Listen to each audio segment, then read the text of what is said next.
एक अपराविद्या है, एक पराविद्या। अपराविद्या में भी ये बाहरी जितने इल्म है सब शामिल है। जिस्म का पालना, सोशल, पॉलिटिकल, रस्म रिवाज, पूजा पाठ, तीर्थ यात्रा, हवन दान, ये वो सब अपराविद्या में शामिल, जिनमें इल्म में। इनमें भी आप देखते हैं कि जो इल्म सीखना हो हम उनके पास जाते हैं जो उसके माहिर। बाहरी सारे जिन्ने सिलसिले हैं इनका ताल्लुक इंद्रियों के घाट से।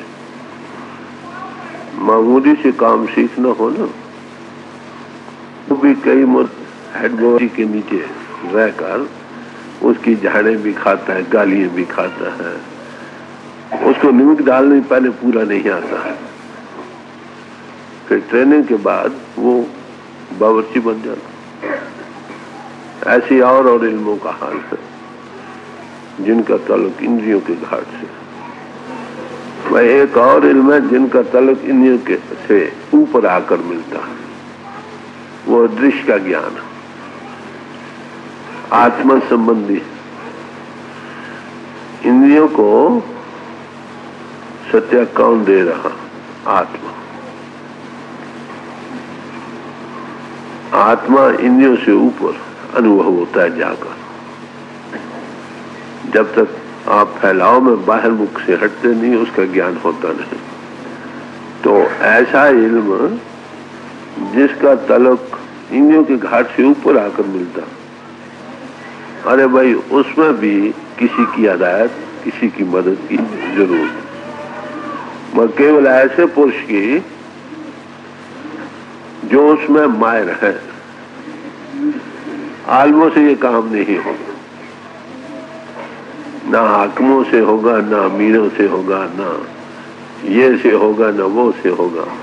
जिन्होंने जिस्मानियत से ऊपर ट्रांसेंड किया और उसके माहिर हैं और दूसरों के ऊपर ला सकते हैं, उनकी मदद और हिदायत की जरूरत। मनुष्य जीवन का आदर्श दो तरह का है। एक जिस्म के लिहाज से, दुनियावी यात्रा के लिहाज से, दूसरे आत्मिक लिहाज से। जब तक दोनों साइड्स मुकम्मल न हो, इंसान एम्पुटेटेड इंसान है, पूर्ण इंसान है। जिस्म की चलाने वाली आत्मा।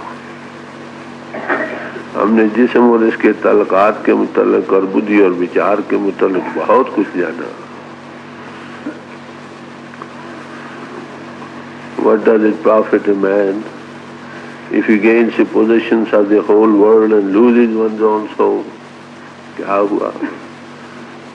तुम सारी दुनिया के मालिक बन गए, आलिम भी बन गए, हाफिज भी बन गए, अगर तुमने अपने आप के मुतल्लिक कुछ नहीं जाना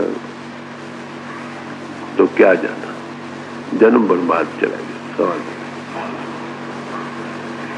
हमारे सामने सबसे बड़ा आदर्श आत्म अनुभव है, परमात्मा को जानना। अगर हमने मनुष्य पाकर ये कर लिया तो जन्म सफल होगा, अगर नहीं किया तो मनुष्य जीवन का जो आदर्श था वो न मिला, जन्म बर्बाद चला गया। पौड़ी छुटकी फिर हाथ ना हुआ, ऐसा जन्म हुआ। अब इंद्रियों के घाट से ऊपर जाना, पहले बाहरी मुख्य इल्मों का सीखना भी अपने आप मुश्किल हो जाता है। अरे भाई ऐसा इल्म जिसका तल्लुक इंद्रियों के घाट से नहीं, where the world philosophies and their religion starts, जहाँ दुनिया के फिलसफे खत्म हो जाते हैं वहाँ उसकी ABC शुरू होती है। उसका पाना अपनी हिम्मत से बाहर। बड़ी मोटी बात है। हमारी आत्मा मन के अधीन है। मन इंद्रियों के घाट पर जिस्म का और जगत का रूप बना बैठा, इन्हों के भोगों रसों में लंपट है। अपने आप से हम बेसुध और बेखबर हो रहे हैं। फिर इंद्रियों का रूप बना हुआ इंसान इंद्रियों के घाट से जो साधन ताल्लुक रखते हैं वो करे, फिर इंद्रियों के घाट से ऊपर कैसे जा सकते? ठंडे दिल से विचार। अगर कोई भाई जा सकता है तो खुशी की बात है। जिसको अपने आप की सुध नहीं, जिस्म का रूप बना बैठा है, बाहर फैलाव में जा रहा है दिनों दिन, और साधन वो कर रहा है जिनका ताल्लुक इंद्रियों के घाट से है। पढ़ना, लिखना, विचारना, पूजा पाठ, तीर्थ यात्रा, हवन दान, ये वो, इन सब का ताल्लुक इंद्रियों के घाट से। क्राइस्ट ने कहा you can not pray God with hands. तो परमात्मा की पूजा बाहर इंद्रियों के जिस्मानियत से नहीं कर सकते। स्पिरिट, आत्मा बनो, फिर तुम उसको जानो। तो इसलिए जो उस रास्ते में मायर है, जिसके इशारे पर मैं अर्ज करूंगा, थोड़ा ही तवज्जो का आभार दे, रूप पिंड को छोड़कर, इंद्रियों का घाट छोड़कर ऊपर अंतर का रास्ता खुल जाए, उसकी मदद की जरूरत है। साधन भी वो बता देते हैं। कई भाई कहते हैं महाराज साधन क्या? साधन बड़ा साफ बयान कर देते हैं। मैं शिमले गया, वहां पर पढ़े लिखे बहुत लोग आए, कह रहे जी हमें आज ये बतलाइए वो साधन किस तरह किया जाता। बहुत अच्छा। मैंने एक दो शब्द लिए, पेश कर दिए। एक तुलसी साहब का था, एक और लिया, भाई ये साधन है, इस तरह करना। बाहर आए, कह ले अगर ये साधन हम अपने आप कर लें तो, मैं क्या बड़ी खुशी की बात है, कर लो। ना कर सको तो जाओ किसी के पास। बड़ी मोटी कॉमन सेंस की बात है कि इंद्रियों के घाट का गुलाम, जिस्म का रूप बना हुआ इंसान, ऐसे साधन जिनका तल्लुक जिस्म और इंद्रियों के घाट से है, वो साधन करते हुआ इससे ऊपर कैसे जा सकता है? किसी उभार की जरूरत है। वहां इंसान असमर्थ है।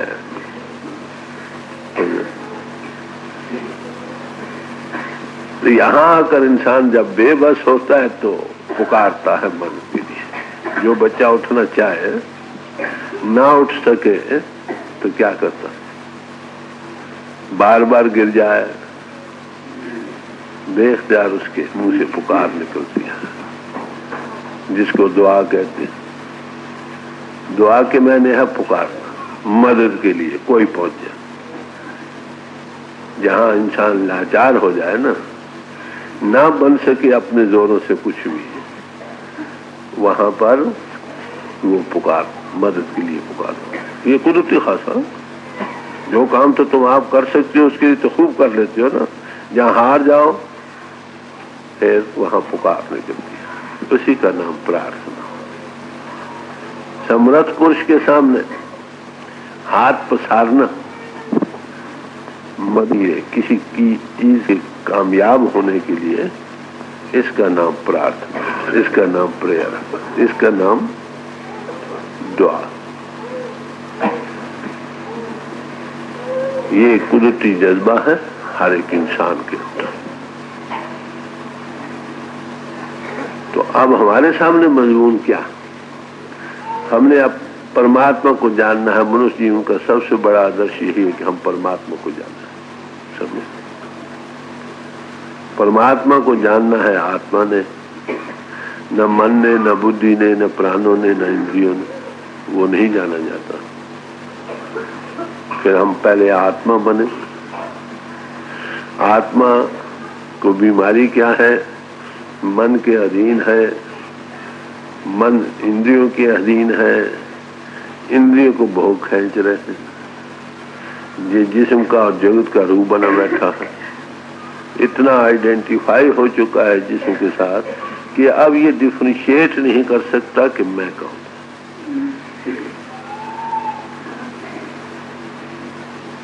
क्राइस्ट ने एक बार कहा, एक्सेप्ट ये be born in you cannot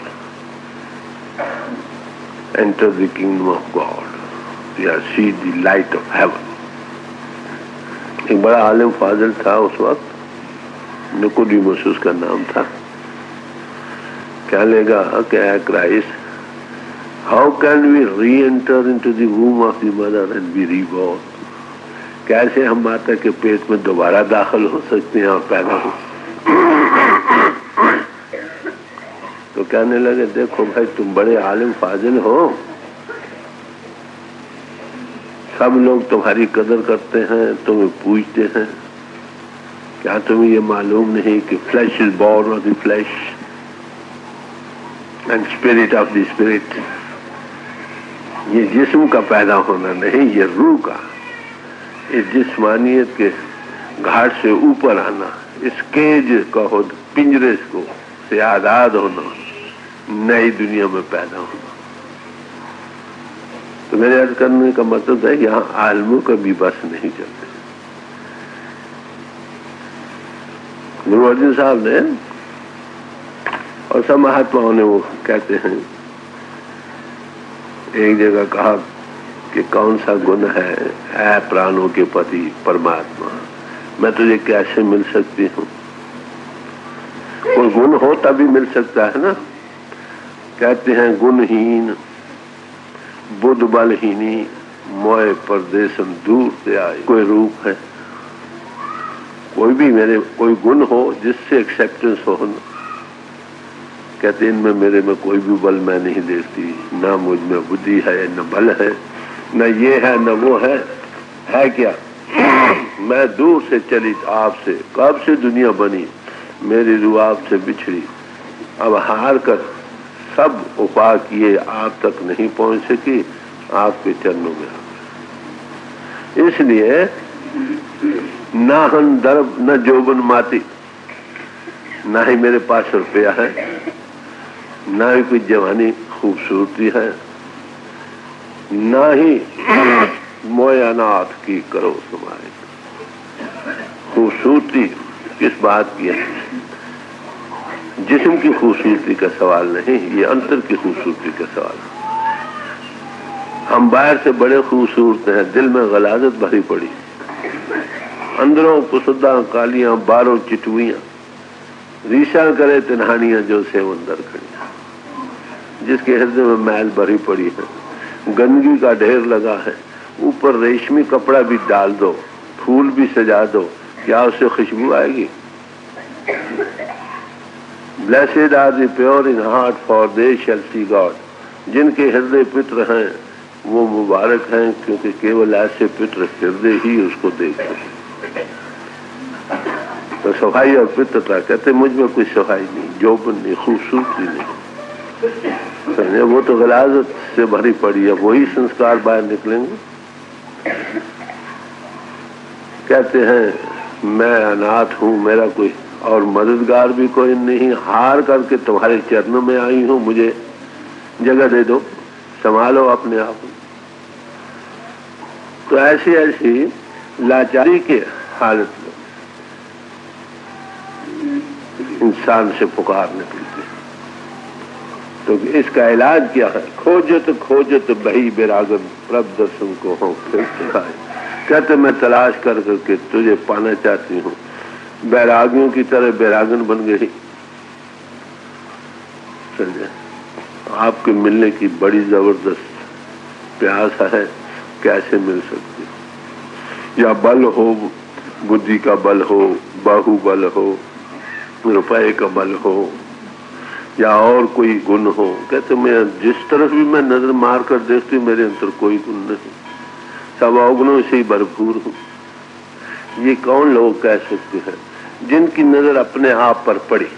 हमने कभी सेल्फ इंट्रोस्पेक्शन नहीं किया, अपने जीवन की पड़ताल नहीं की, इसलिए हम सब ठीक ठाक। जो जो जैसे जैसे तुम अपनी तरफ नजर मारते चले जाओगे, अवगुणों के ढेर नजर आने लग जाएंगे, जो आगे ही मौजूद है मगर हमें नजर नहीं आ रहे, क्योंकि हमने उस तरफ कभी तवज्जो ही नहीं की। कहते बहुत मुद्दत से आपसे बिछड़ी पड़ी हूँ, मुझ में कोई गुण नहीं जिसके लिए मैं क्लेम करूं कि मेरा ये गुण है, मुझे जरूर मिलो। कहते हैं आखिर अनाथ होकर तुम्हारे चरणों में आए हो, तुम दया करके मुझे मिलाने का सामान कर लो। दीन दयाल कृपाल प्रभु नानक साधु संग मेरी जन्म। कहते ये इस हालत को देखकर उस प्रभु दयाल के दिल में दया समाई और मुझे साधु संग दे दिया। उनके मिलने से मेरी जिन्नी तप से बुझ गई। जब दिल से पुकार निकलती है ना, वो बेख्तियार पहुंचती है। कौन सी पुकार सुनी जाती है, कौन सी प्रार्थना सुनी जाती है? जो दिल से निकले, जो दिली उपहार है ना, उसका नाम प्रार्थना।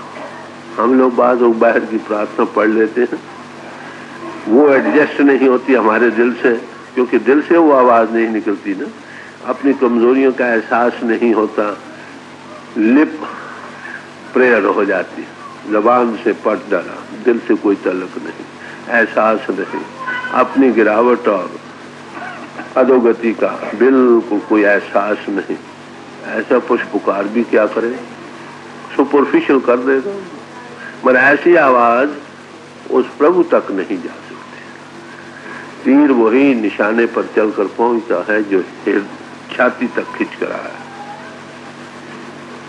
क्योंकि हमारे दिल से ये पुकार नहीं, हजारों प्रार्थनाएं करते हैं, पब्लिक में भी करते हैं, लोगों को समझाने के लिए भी करते हैं, मगर दिल से वो बाहर नहीं निकलता, इसलिए वो सुनी नहीं जाती।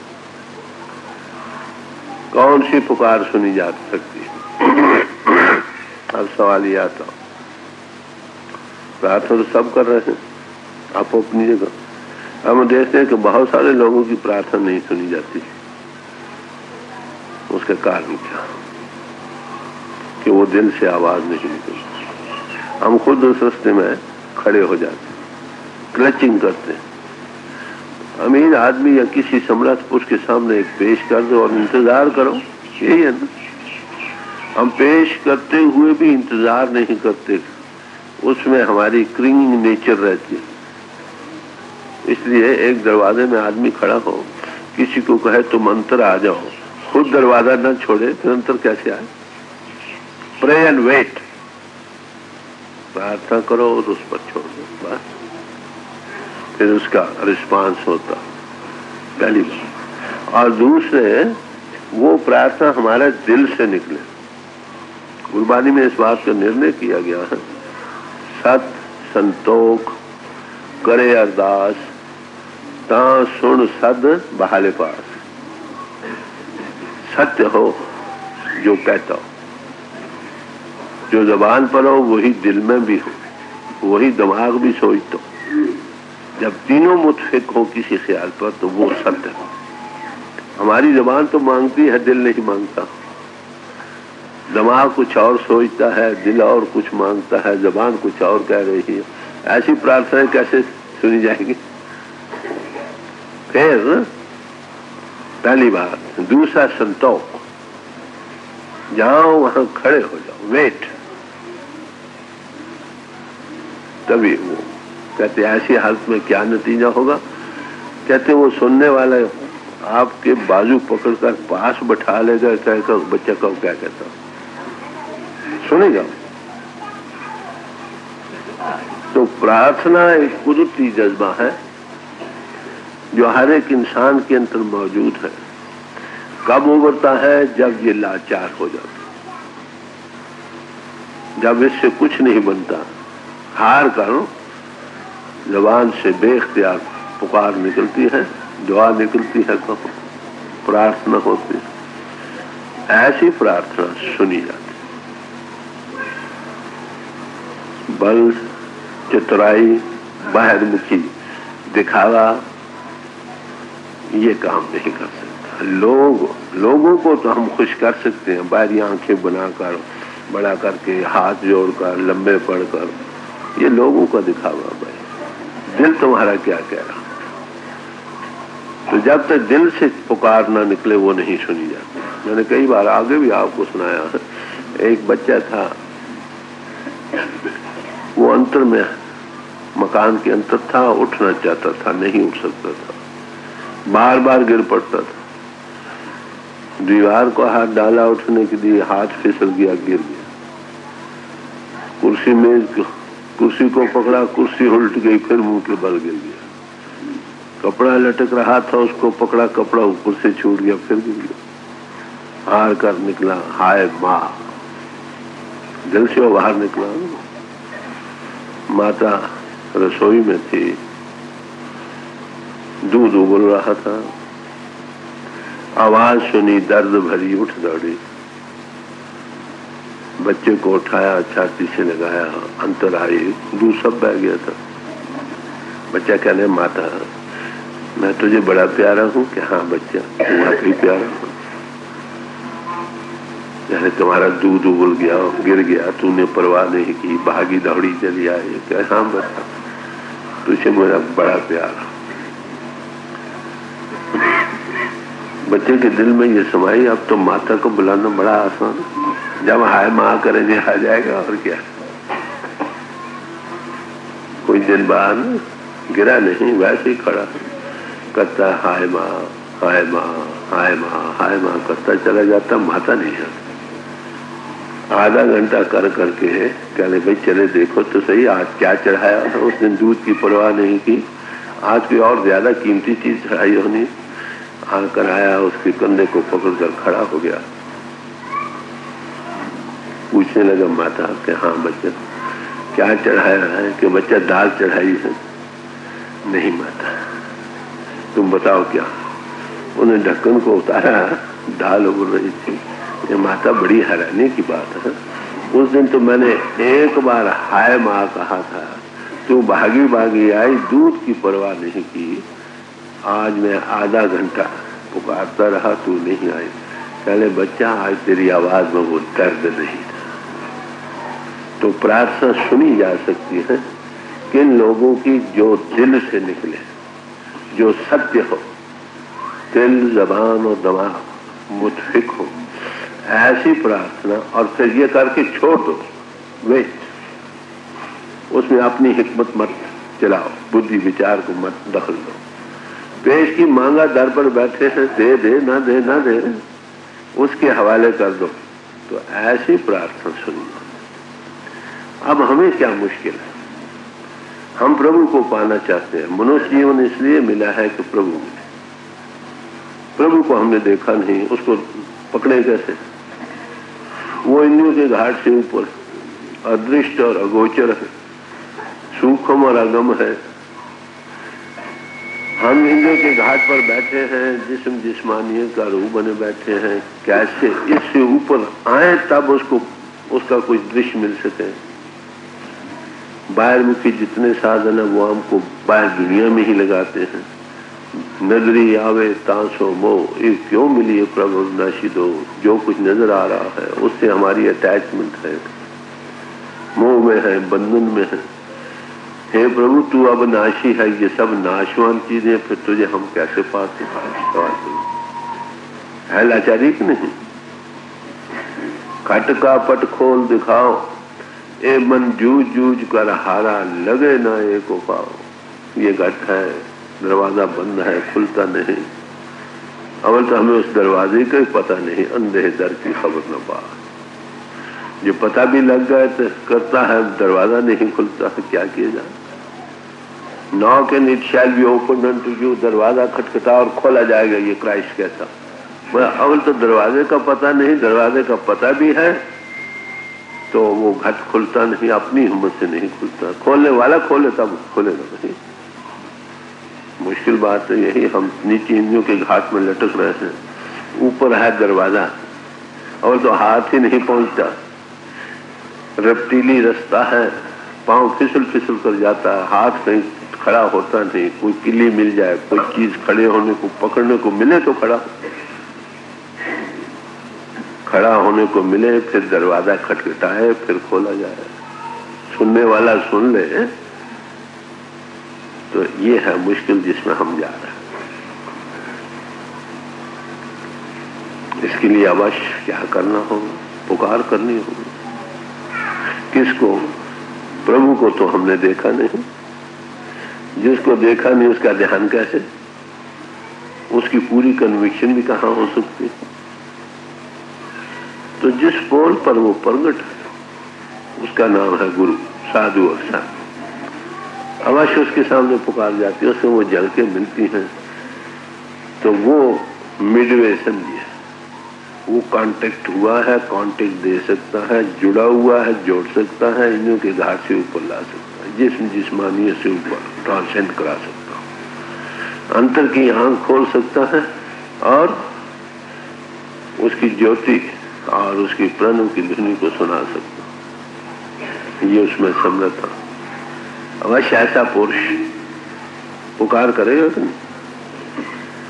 मैंने जो अर्ज किया आप भाइयों से और बहनों से कि डायरी रखो अपनी, उसका कुछ मतलब है। हमें ये पता नहीं कि हमें क्या कुछ गलाजत भरी पड़ी है, किस हलवा खुर्दन और रूए बाय हलवा खाने के लिए भाई मुंह चाहिए। गरीब आदमी एक बादशाह के पास बैठना चाहे, कोई नजदीक भी जाने नहीं देगा। जो दुनिया में रंगे पड़े हैं, जिसमें जिस्मानियत का रूप बने पड़े हैं, उनमें वेग गलाजत के चल रहे हैं, काम क्रोध लोभ मोह का। क्या ऐसा पुरुष प्रभु को कैसे पा सकता, उसके नजदीक ही कैसे जा सकता? तो उस वक्त पुकार नहीं होते। हर एक महापुरुषों ने प्रार्थना का नमूने दिए हैं। आप अगर गुरुमुख सिद्धांत पढ़ेंगे उसमें स्टेजेस बाय स्टेजेस दिए।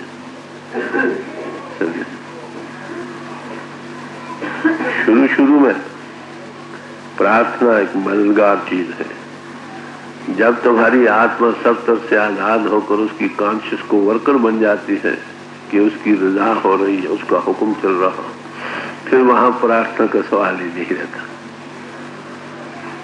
ऐसे पुरुष प्रार्थना करना एक गुनाह समझते, मगर अल्टीमेट को जब कॉन्शियस को वर्कर हो तो उसकी रजा हो रही। कई किस्म के लोग हैं, प्रार्थना भी दर्जे बदर्जे होती है। एक दफा हजूर रात को बैठे थे, 11-12 बजे का वक्त था, मैं था, डॉक्टर जॉनसन थे। डॉक्टर जॉनसन ने कहा कि महाराज सिख को गुरु से मांगना चाहिए कि नहीं? तो फरमाने लगे सिख तो दम दम पर प्रार्थना करता, मांग कर ही गुजारा है ना, वो आप चल ही नहीं सकता। बच्चा माता की मदद का मोहताज है, जब तक वो चल कर नहीं सकता। तो गुरु की कदम कदम पर जरूर है, सिख हमेशा ही मांगता। तो प्रार्थना कुदरती जज्बा है, मददगार। यहाँ याद रखो, जहाँ अपनी हिम्मतें हार जाते हैं, where human efforts fail, there the prayer succeeds। जहाँ पुरुषार्थ हार जाते हैं, वहां पर प्रार्थना ऐसे वंडरफुल काम करती, अकल दंग रह जाती। मगर हम लोगों को प्रार्थना करनी नहीं आती।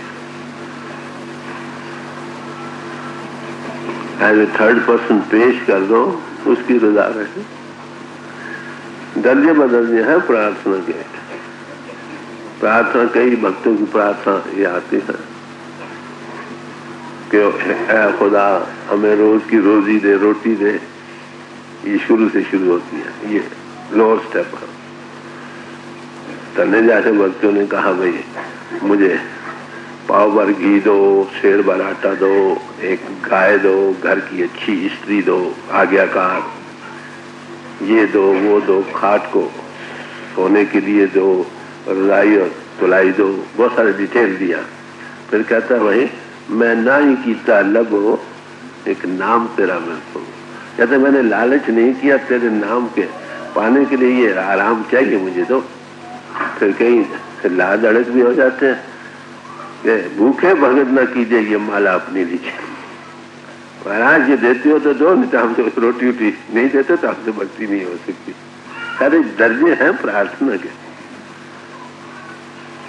एक और स्त्री है, वो देख रही है उसका पति उससे प्रेम करता, उसकी साड़ी फटी पड़ी, वो देखता है कि उसका प्यार करता है पति उसका, मगर वो साड़ी फटी का कभी जिक्र नहीं करता। तो वो क्या समझती है कि अगर मेरे फटे पुराने कपड़े उसको दिल से बहाते हैं तो बस यही खुशी, मुझे उसका खुश करना मतलब है ना। ये रजा का मार्ग है सबसे ऊंचा। यहाँ आकर प्रार्थना रह जाती। कई बार हजूर आखिरी दिनों जिस्मानी तौर पर कुछ बीमार थे, संगत प्रार्थना किया करें कि महाराज किसी आप राजी हो जाओ कि आप बाबा जी से कहो कि आपको राजी कर दें। क्या मानते थे कि मेरी गुरुमुखता में फर्क आता है, तुम करो, समझे? तो गुरुमुख जो हो जाता है वो उसकी रजा में रहता, वो मांगता कुछ नहीं, मांगना उनके पास हराम। ये अल्टीमेट दर्जा है जहां प्रार्थनाएं रह जाती हैं। प्रार्थना के मतलब बड़ा डिटेल देखना गुरु में सिद्धांत में, तो उसमें प्रार्थना को बड़ा खोल कर बयान किया गया है। कौन सी प्रार्थना कबूल हो सकती है, हमारी प्रार्थनाएं क्यों कबूल नहीं होती, किस ठिकाने पर प्रार्थना की जा सकती है, पब्लिक प्रार्थनाओं का क्या असर है और दर्जे बदर्जे किस तरह है। सब महात्माओं के थोड़े थोड़े नमूने दिए गए हैं गुरु में सिद्धांत में। आप भाई ज्यादा डिटेल के साथ पढ़कर फायदा उठा सकेंगे। इस वक्त हमारे सामने जो काम ये नहीं कि प्रार्थना को खोलकर समझाना प्रार्थना कैसी करनी चाहिए, बल्कि अपनी गिरी हुई हालत को किसी समर्थ पुरुष के सामने पेश करना है कि महाराज हमारी क्या त्रुटियां हैं, आप हमें मदद करो, हम कैसे इस गलाजत से निकल सकते हैं, उस आदर्श को पा सकते हैं जो हमारे सामने इस मनुष्य जीवन में है। गौर से सुनिए, इस वक्त एक शब्द स्वामी जी महाराज का रखा जाएगा, बड़ी आइडियल प्रार्थना है, गौर से सुनिए।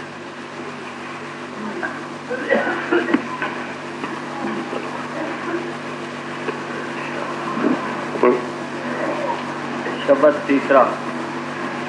गुरु गुनागार अतबारी,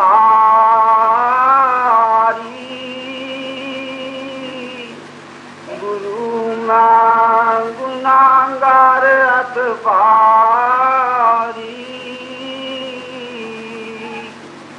शिष्य गुरु के आगे हमेशा ही बच्चा, समझे?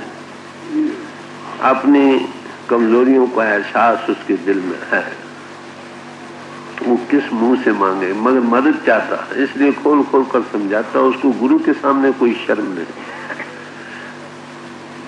जो भाई हमारे हजूर फरमाया करते थे कि अगर दिल में गलाजत भरी है, अगर तुम निकाल कर गुरु के सामने पेश करोगे उसके धोने का सामान हो जाएगा।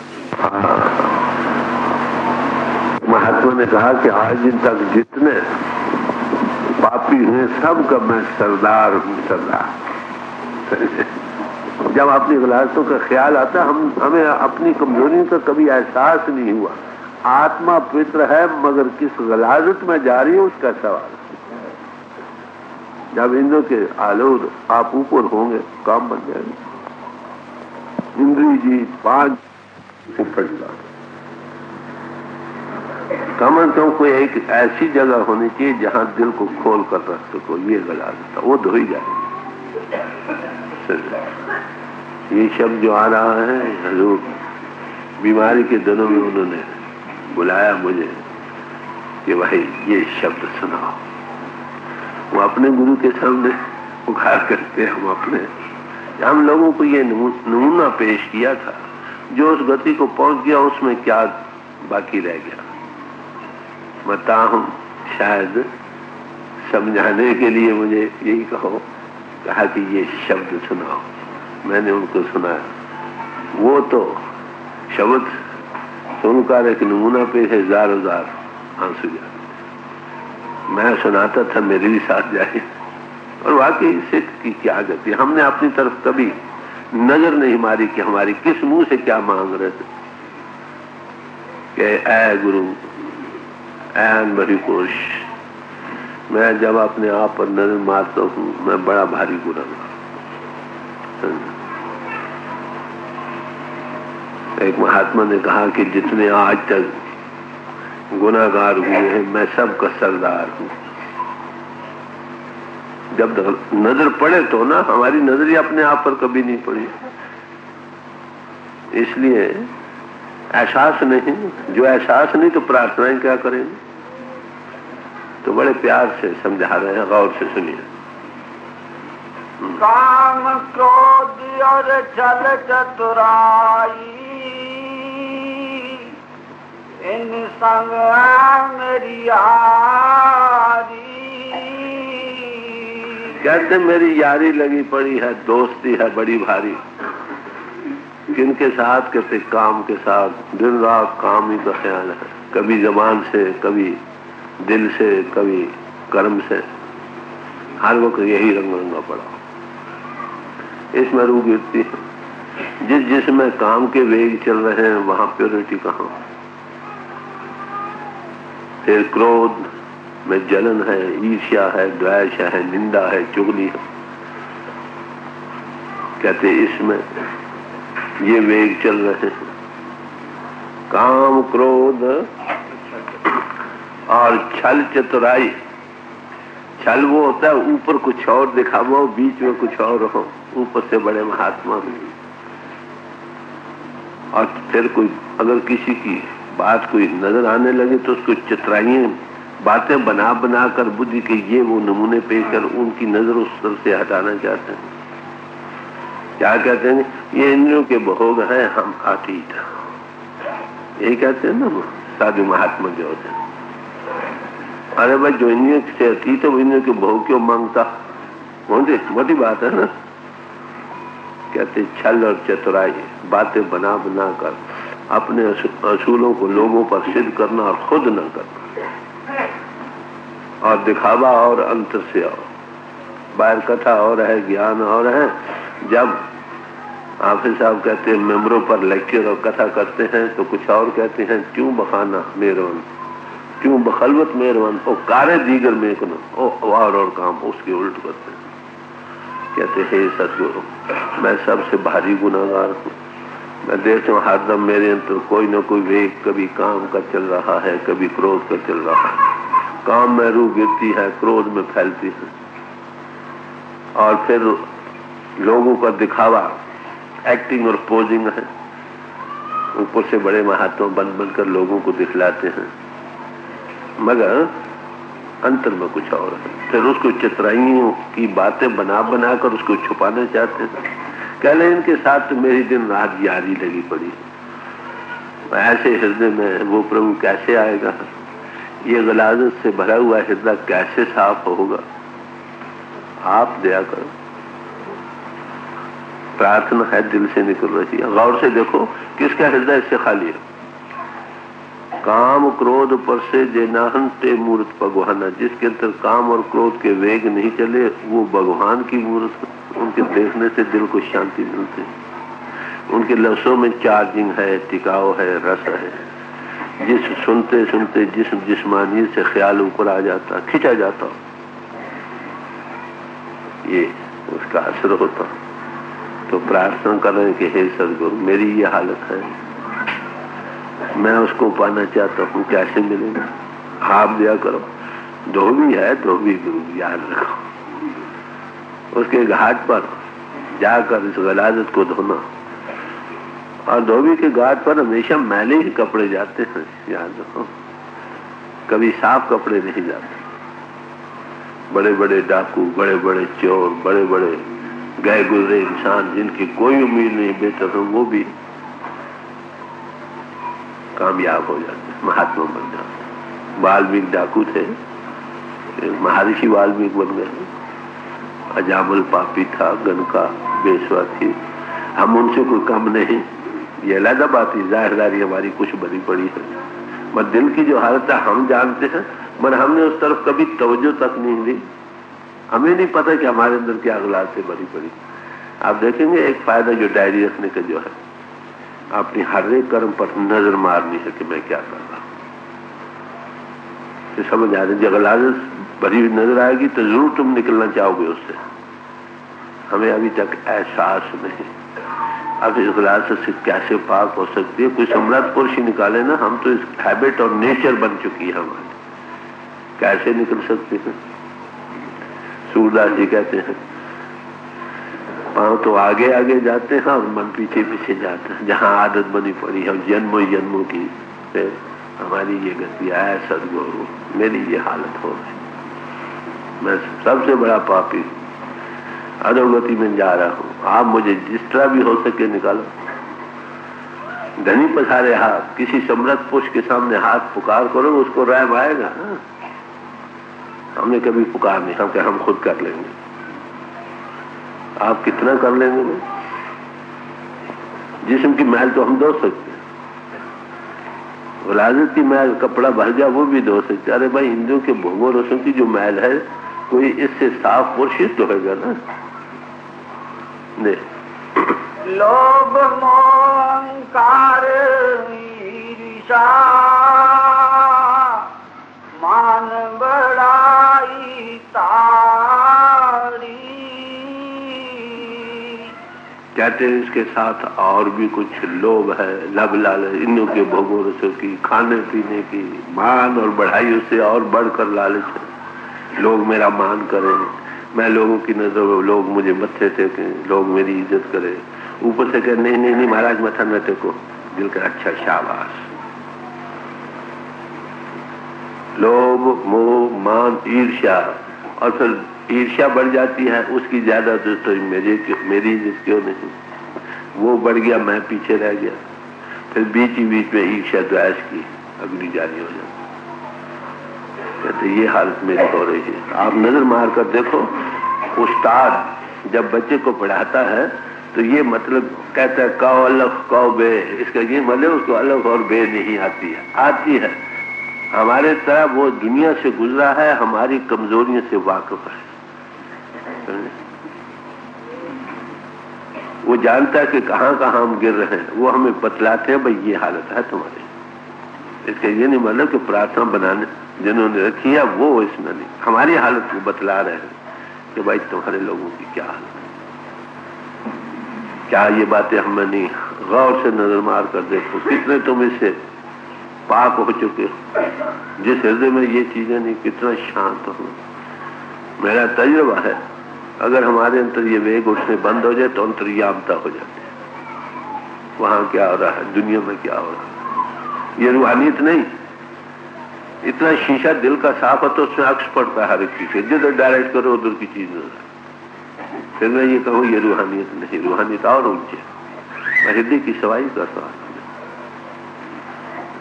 एक पानी का तालाब हो, उस पर काई जमी हो, ऊपर से दूर से देखो तो पानी नजर नहीं आता। अगर थोड़ी सी छोटी से हिला दो तो थोड़ी देर के लिए पानी नजर आ, जब छोटी बाहर निकल फिर काई जम जाती है।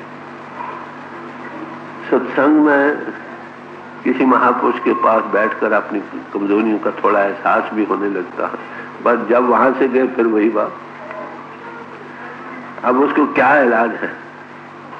सत्संग करना ही इलाज नहीं, बल्कि जो उसमें काई जमी है थोड़ी सी बाहर निकालते हैं, वीड आउट। जितनी काई कम होगी उतना थोड़ा थोड़ा पानी नजर आने लगेगा। जब सारी काई निकल जाए उसी पानी में तुम्हारे चेहरा नजर आने लगे। तो हृदय की सफाई कितनी जरूरी है।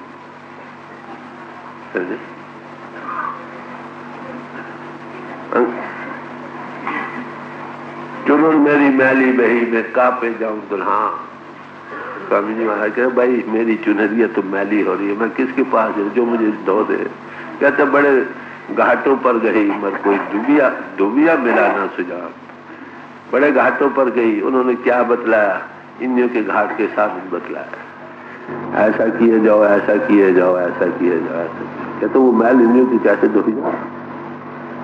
कोई सुझाव दो भी न मिला जो मुझे इंद्रियों के घाट की गिलासों से ऊपर ले आता। जब तक हम इंद्रियों के घाट पर बैठे हैं, इस गिलास से बच कैसे सकते हैं? तो महापुरुष का काम क्या है कि आपको इंद्रियों के घाट से ऊपर जाने का रास्ता दे। समझे? ऐसा समरथ लोग भी मिलेगा और वो सफा कर देगा। तुम्हारी बारी गिलास से आनी बंद हो जाएगी अंतर से थोड़ी फटकड़ी डाल देगा, अगली मैल कट जाएगी, क्या नाम के साथ जोड़ देगा। तो बड़े प्यार की ये हालत है हमारे दिल की। कपटी लंपट झूठा अंत अस अस पाप करारी। ये ऐ सदगुरु, ये फिर मैं कमजोरियां हैं और कुछ और भी है। मैं कपटी हूं बड़ा। कपट क्या होता है? दिल में कुछ और रखना, जुबान से कुछ और कहना। दिल में कुछ और रखता हूं, ऊपर से और बातें करता हूं। और फिर कपटी लंपट, इन निंदों के भोगों रसों में मैं इतना लंपट हो गया, गड़ गया कि इसको मैं छोड़ नहीं सकता। कहता बड़ा त्यागी हूं, मैं छूटते नहीं अंतर से भोग। कपटी लंपट हिंसक झूठा, बात बात पर झूठ बोलता हूं। मैं देखता हूं ये चीज बात सही नहीं, मैं झूठ कहकर उस पर पर्दा डालना चाहता हूं। वो अंतर का पर्दा और मोटा हो जाता है प्रभु के देखने वाला। झूठा हिंसक, दूसरों के दिल के दुखाने वाला हूं, समझा? बात बात पर ऐसी कटाक्ष करता हूं कि दूसरे के हृदय पर छुरी चल जाती है। सार कह दूं या कटाक्ष बड़ी बुरी चीज है, क्रिटिसिज्म। तरीके से कहना हाँ जी बड़े साधु हैं, बड़े महात्मा, इन लोग के भोग लेते, बड़ी कटाक्ष है ना। ऐसी बात नहीं, कोई बात भी करके याद रखो, बात ऐसी करो। वाणी तो अनमोल है, जो कोई जाने बोल। ये अनमोल वस्तु है जबान, बोलना। अगर कोई इसका बोलने वाला जाने कैसा बोल बोल सकते, उसी बोल से हम लोगों के हृदय को वेद देते हैं। उसी बोल से ऐसे जख्म डालते हैं कि जो कभी हरे होने में आते ही नहीं, ठीक होने में आते नहीं। आपको पता महाभारत का युद्ध कैसे हुआ? इसी बोल से हुआ ना। कौरव के लड़के जा रहे थे द्रौपदी के मकान में, नीचे फर्श था जो दूर से पानी की तरह मालूम होता था। उन्होंने बेचारों ने अपने पाजामे खींचे के भीग न जाए, तो ऊपर से हंस कर कहा अन्नों की औलाद अंधी होती है। उसका नतीजा क्या हुआ? महाभारत का युद्ध, हिंदुस्तान की सभ्यता नाश हो गई। एक बोल। हमारे घरों घरों में क्या शिकायत है? राने ने जो बात कही वो मैं भूल नहीं सकता। तलवार का जख्म तो शायद 8-10 दिन में भर जाएगा, ये जबान का जख्म जब भी करो फिर ताजा हो जाता। हमारी जबान पर हमें काबू नहीं। बानी तो अनमोल है, जो कोई जाने बो। मैं हिंसक हूं, बात बात पर लोगों के दिल को तोड़ता हूं भाई। तो बानी का सवाल है, हिंसक भाव हमारे दिल में है। जब बात करो देखो इसका असर क्या होगा। कटाक्ष करना, रिमार्क देना किसी बात पर दूसरों के दिलों को वेचता है, उसकी आदत बन गई। कहते ये हाल तो मैं सुख का कारण नहीं बन रहा। ऐसी बोली बोलो जिससे कि लोगों के हृदय टूटे हुए जुड़े, जख्म पर मरहम का काम हो। Think before twice before you speak. दोबारा सोच लो तुम क्या कहने लगे। ये कैसे बच सकते? यही छोटी छोटी बातें, उसका रिएक्शन होता है ना दूसरी तरफ। आपने शायद सुबह कुछ कह दिया, उसका असर किसी आदमी पर पड़ा, उसमें रिएक्शन हुआ, उसकी वेव तुमको आएंगी, तुमको हाय पता लगेगा ना लगे। तो कहते हैं मेरी हालत ये हो रही है, बड़ी गहराई में जा रहे हैं, समझे? ये हमारे अंदर क्या क्या कमजोरियां, इन कमजोरियों का इलाज करना चाहिए। सदगुरु मैं लाचार हूं, आप मुझ पर दया करो ताकि कुछ काम बन सके। देख दुख निरादरता न जाए, सुख आदर अभिलाष बरारी। दुख आते हैं तो मैं पुकार हाय हाय करता हूँ। कोई नाराजगी कर दे तो सहारा नहीं जाती, अंदर से उबाले उठते हैं। दुख निरादर सहा न जाओ। और क्या मांगता हूं मैं? और मैं हमेशा यही चाहता हूं मैं सुखी रहूं। भाई कैसे रहे, मशीन आखिर बिगड़ती है, सारे लोगों की अपनी अपनी कैफियत है, एडजस्टमेंट करने से सुख हो सकता है। What is happiness? खुशी किसका नाम है? Adjustment of one self with environment. जैसे हालात उसके साथ एडजस्ट कर लो अपने आप को, सुखी हो जाओ। ये कहो कि सारी चीजें तुम्हारी मर्जी के मुताबिक हो, बादशाह की भी नहीं होती, तुम्हारी कैसे होगी? तो कहते मैं सुख चाहता हूँ दम दम का, और ये चाहते हो सब मेरी इज्जत करें, मेरा मान बढ़ाई करें। ये कैसे हो सकता हो? क्योंकि ये मेरे दिल में हवस भरी पड़ी। ऊपर से हम बड़े ज्ञानी ध्यानी हैं, दिल में कहते हैं अच्छा फलाने ने मत्था नहीं टेका, ऊपर से कहते हैं हम ना सकते, बस दिल से हम सारी अबूदियत आने। ऐसे लोग ही बच सकते हम बाहर लोगों के बीच में रहकर इस मान बढ़ाई की बीमारी से। ये रेशम के तारे हैं, रेशम की बढ़ती चली जाती है, बड़ी नरम मालूम होती है, मीठी मालूम होती है। जब रसा बढ़ जाता है तो गले में फांसी पड़ जाती है,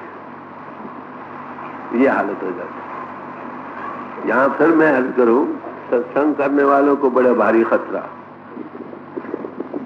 थोड़ा थोड़ी मान, थोड़ी थोड़ी बढ़ाई दूसरे से लेते लेते फिर दिल में बड़ा बन जाता है, ऊपर से बड़ी निम्रता की बातें करता, फिर फंस मरता, अंतर की तरक्की बंद हो जाती।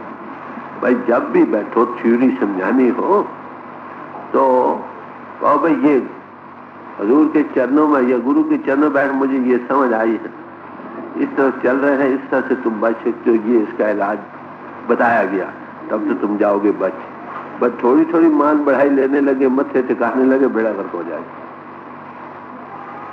तो कहते हर वक्त दिल में यही हवस बने, लोग हमारे मान करें, आदर करें, बढ़ाई करें, समझे, हमें सुख पहुंचाए, बजाय से कि खुद दूसरों के सुख का सामान बने, दूसरों से सुख लेने का ये हवस रखता। फलाने आदमी को मैंने ये कहा, उसे क्यों नहीं माना? सेक्रेटरी ये जानता हूं मैं सेक्रेटरी हूं, मेरा हुक्म नहीं चला, प्रेसिडेंट ये समझा मैं चलाने वाला हूं। अरे भाई सेक्रेटरी और प्रेसिडेंट किस लिए बनाए गए? गुरु तो गुरु है, वो किसी का मोहताज नहीं है, उन्हें जो चीज देनी है दे देनी है, नहीं देनी नहीं देगा। ये बाहरी थोड़ी ऑर्गेनाइजेशन क्यों बनाई जाती है? इस गर्ज से कि आए गए आदमियों को बैठने के लिए सहूलियत हो जाए, दरिये बिछ जाए, लाउड स्पीकर लगाया जाए, या थोड़ा थोड़ा सामान मदद फैसिलिटी मुहैया हो सके, बस उनका काम चल सके। मगर वो अपनी सेक्रेटरी को सेक्रेटरीशिप में ले मरता है, वो नेगेटिव पावर जो प्रेसिडेंट को प्रेसिडेंटशिप में, कथा करने वाले को कथा, ज्ञानी वाचने वाले को ज्ञान के वाचने में ले मरता, बड़ा खतरा कदम कदम पर। ये दिल की गहराई में जो हमारी कमजोरियां उनका जिक्र कर रहे हैं। हमको कभी ये ख्याल नहीं आया, लोग पूछते हैं कि डायरी में क्या देना है? भाई ये बातें देनी है डायरी में, इसके एक डाइजेस्ट बनाकर आपके सामने रखा गया। कहते ये सदगुण मेरे अंतर में कमजोरी है, कैसे छूट सकता हूँ? मैं लाचार हूँ। दे व्यंजन स्वाद अधिक रस चाहे, मन रसना यदि चाट पड़ारी। कहते यही नहीं, खाने पीने के रस हैं, कभी चाटे खाते हैं, कभी ये कभी वो, कभी आज क्या चीज बनी है, ये ठीक नहीं, 2 और बनाओ, 3 और बनाओ, इसी झगड़े में दिन रात गुजर जाता। देखो कितनी थ्रू एंड थ्रू जा रहे हैं, समझे? जिसको हम लोग रोज दिन गुजरते हैं, हमें महसूस नहीं होता, मगर वो देख रहे हैं क्या कर रहे हैं। या काम क्रोध लोभ मोह अहंकार में है, या ईर्ष्या और द्वेष में है, नाराजगी सह नहीं सकते, दुखी होने पर घबराते हैं, लोगों से सुख लेना चाहते हैं, लोगों को सुख पहुंचाते नहीं, जबान के हिंसक हैं, क्रिटिकल है, और ऐसी ऐसी अनेकों कमजोरियां हैं। फिर खाने पीने के रस हैं हर दम दम पर, कदम कदम पर, फिर क्या बने? ऐसे हाल में आप बताओ किस मुंह से हम परमात्मा को मिलना चाहते हैं? है कोई गति हमारी? जब तक ये गिलास से कोई ऐसा पुरुष हस्ती मिले जो हमको इंद्रियों के भोग से ऊपर लाए, ऊपर का कोई रस दे, इधर से चित्त वृत्ति हटे, फिर हम उसको पाने के काबिल हो।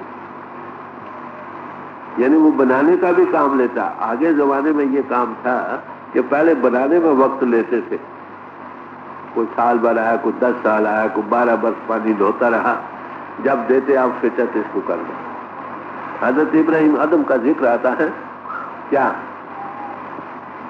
कि वो कबीर साहब के पास आए तो वहां पर कुछ साल रहा, तो बड़ा चुपचाप था। जो माता थी ना वहां लोई, उन्होंने कहा कबीर साहब को कि ये इतनी मुद्दत से हमारी बड़ी सेवा कर रहा है, बड़ा चुपचाप हर एक काम मानता, कहना मानता है, आप इस पर दया करो और इसको कुछ दो। तो कहने लगे अभी इसका ये तैयार नहीं हुआ। क्या महाराज ऊपर से तो कुछ नहीं कहता। कह रहा ठीक कहता तो कुछ नहीं है, मगर तुम इसको परख कर देखो, मैं तुम्हें कहता ये बाहर जाए तुम ऊपर कूड़ा करकट इसके सिर में फेंक देना और छुप जाना, ताकि इसको ना पता लगे कि किसने फेंका। जब वो बाहर निकला तो कूड़ा करकट की जो टोकरी उसके सिर पर फेंक दी। क्या कहता अगर बुखारा होता तो मैं करता देखता। दिल में अभी बादशाही का ख्याल है। कुछ मुद्दत और गुजर गई, कबीर साहब कहने लगे कि अब ये तैयार हो गया भाई, अब देने के काबिल, समझे, अब देने के काबिल है। कह रहे भाई फर्क तो कोई नजर नहीं आता हमें। कह रहे कि फर्क है, आज अब ये करना जब ये बाहर निकले तो पाखाना और पेशाब मिलाकर इसके सिर पर फेंके, फिर देखता सुनना वो क्या कहता। जब इस तरह किया गया तो क्या लगा, हे खुदा शुक्र है मैं ऐसे भी गंदा। एहसास है ना, कल मैंने जो तुमको कहा कि वो अब काबिल है। कई महात्मा तो ये करते हैं, आज जमाने बदल गए, माफ करना, आज बनाने का भी काम साथ लेते हैं और देने का भी काम साथ लेते हैं। पहले दिन ही कुछ दे देते हैं, भाई ये करो और साथ लाइफ की इंट्रोस्पेक्शन करो, ताकि लोगों को फायदा मिल सके। कई लोग घबराते हैं जी फलाने की हालत ये नहीं बनी। कई लोग कहते हैं यहाँ आते हैं भाई चोर भी आते हैं, भाई आते हैं कि जगह चोरों की, समझे। मैले कपड़े धोबी के घाट पर जाएंगे ना, कभी सुराज भी जाते हैं, वो धोने का भी सामान करता है, फिर पहनाने का भी सामान करता है। तो ये है कमजोरियां हम में, जिनको हमने धोना, जिसकी तरफ हमने कभी ख्याल नहीं किया। अब देखिए इसमें पढ़े लिखे अनपढ़ कथा करने वाले, सुनने वाले, छोटे बड़े अमीर गरीब सब शामिल है। प्रभु का पाना बड़ा आसान है। इधर से हट जाओ, इधर के ऊपर आ जाओ, उस रस को पाओ, साईदा की पावना इधर पटरा से उधर लाऊंगा, यही है ना। कान और कामन चित बसाए, उतर कदर आस बरारी। कहते फिर इसके साथ धन और संपत्ति को पाने का ख्याल है, रुपया इकट्ठा कर रहा है, दिन रात जायदादें बना रहा है, बाल बच्चे स्त्री पुरुष इसके मोह में लपट हो रहा है, दिन रात इसी का फिक्र है। ऊपर से राम राम करता है, कुछ न कुछ करता है, दिल में कहते हैं हे प्रभु ये राजी रहे, मुझे रुपया मिल जाए, मुझे जायदादें मिल जाए, बस इसका पुजारी है, प्रभु का पुजारी तो नहीं। इसमें दिनों दिन और गलाजत बढ़ी जा रही है। नाना दुख पावा पापी, तो भी ये करतूत न ठानी। कहते कई तरीकों से ये दुखी हो रहा, फिर भी ये छोड़ता नहीं, दुखी होकर भी नहीं छोड़ता। एक तो होता है ना दुखी होता आदमी छोड़ देता, फिर बार बार उसमें जाता। जैसे एक बंदर हो, बंदर ने नशा पिया हो, आगे गेली लटक रही हो, उसको टक्कर मारता, गेली पीछे हट जाती है, फिर आकर फिर उसके सिर में लगती है, फिर टक्कर मारता, उसको पता नहीं ये क्या हो रहा। ये हालत है हमारे, हमको दुख सुख आते हैं, हर तरह आते हैं, हमारी वृत्ति दिखती नहीं, लाचार होकर समझ नहीं आती किस तरह से निकले इस हालत से। अब जो निकलेगा वो तो देख रहा है इसकी क्या गति हो रही है, जो इसमें बेहोश पड़ा है वो कैसे निकल सके। इसलिए जगह जगह यही कहा महात्माओं ने कि वो हाथ देकर हमें खींचे शुद्ध गुरु बलवान। कोई सम्राट पुरुष हमें इन गलाजतों से निकाले तो निकाले, नहीं तो कैसे निकल सकते। ये मन दुष्ट काल का चेरा नित परमत निडर हुआरी। कहते ये जो मन साथ लगा है ना, हमें इनके इंद्रियों के भोगों बाहर अटैचमेंट में फंसा रहा। ये काल का चेला है, चेला नेगेटिव पावर का सिपाही है, CID का, जो हर के साथ लगा पड़ा। इसका ये खास है तुमको मन इंद्रियों के भोगों रसों में लगाए। बात ये गार्ड करता था, कहीं निकल तो नहीं जा रहा। अच्छा काम भी शुरू किया, वहां भी किसी न किसी हालत में उसको फंसा था, मान में, बढ़ाई में, ये में, वो में, ईर्ष्या में, द्वेष में, इन्हीं चीजों में इसको लगाए रखता और खुश। नेगेटिव पावर जानती है अब ये जा नहीं सकता, समझे। बाहरमुखी साधनों में लगा तो भी इंद्रियों का गुलाम है, मन के हाथ। जब तो इंद्रियों से ऊपर न जाए छूटने का कोई उपाय नहीं। एक आदमी शुरू करता है बाहर या प्रभु की याद, 2-4 दिन करते के भगत बनता अब भगत बन जाता। थोड़ी थोड़ी गिरावटों में आकर उसको पता नहीं था, समझो शुरू करता जब कुएं में गिर जाता। ये है, ये कहते मन क्या है, कहते उस काल का चेला है जो हरे के साथ लगा पड़ा। इसका खासा क्या, हमेशा तुमको जमीन की तरफ, मिट्टी की तरफ ले जाएगा। मन मैटीरियल है ना, मिट्टी के ढेले को अगर आसमान पर फेंको कहाँ जाएगा, बाल मुड़कर जमीन पर आएगा, क्योंकि उसका असल जमीन नीचे। इसका खासा है जब तक तुम मन कहते तुमको बार बार बाहर दुनिया में फैलाएगा, चाहे नेक रस्ते से फंसाए या बद रस्ते से फंसाना इसका काम है, अटैच रखना इसका काम है, समझे। ये तुमको आजाद नहीं होने देते। जब तक तुम मन के हाथों हो ना, मन के फंदे से छूटने को आसान काम नहीं। ये किसी सम्राट पुरुष का ही काम है कि आपको पहले बाहर से चाहे अंतर को खड़े होने को चीज दे।